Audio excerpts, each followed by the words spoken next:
இது பழைய பேப்பர். அப்பா, நம்ம பேப்பர்ல நம்ம பசங்க சுட சுட என்ன போட்டிருக்கானோ. பராசக்தி திரைப்பட கதைக்களமான இந்திய எதிர்ப்பு போராட்டத்தின் பழைய வரலாற்றை ஒன்றை பார்க்கலாம். 1965ஆம் ஆண்டு இந்திய எதிர்ப்பு போராட்டத்தை முன்னெடுத்த திமுக குடியரசு தினத்தை துக்க நாள் என அறிவித்து போராட்டம் நடத்தியது.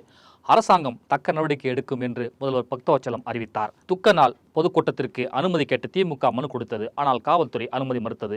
குடியரசு தினம் நெருங்க பதற்றமும் அதிகமாயின. சென்னை நுங்கம்பாக்கம் ஏரிக்கரை மைதானம் அருகே உள்ள முன்னாள் நகரசபை திமுக உறுப்பினர் ஒருவர் வீட்டில் அண்ணா தங்கியிருந்தார்.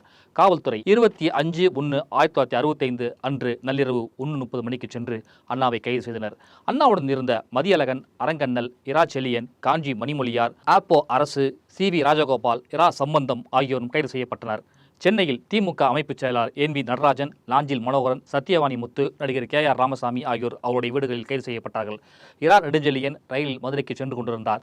மதுரை போய் சேர்ந்ததும் அவரையும் கைது செய்தனர். கலைஞர் கருணாநிதி குளித்தலையில் நடந்த பொதுக்கூட்டத்தில் கலந்து கொண்டு விட்டு காரில் கோவைக்கு சென்று கொண்டிருந்தார். கரூரில் காவல்துறை அந்த காரை மடக்கி அவரை கைது செய்தனர். திருச்சியில் அன்பில் தர்மலிங்கமும், சேலத்தில் ராசாராமும் கைதானார்கள். இப்படி தமிழ்நாடு முழுவதும் ஆயிரக்கணக்கான திமுகவினர் இரவோடு இரவாக கைது செய்யப்பட்டார்கள்.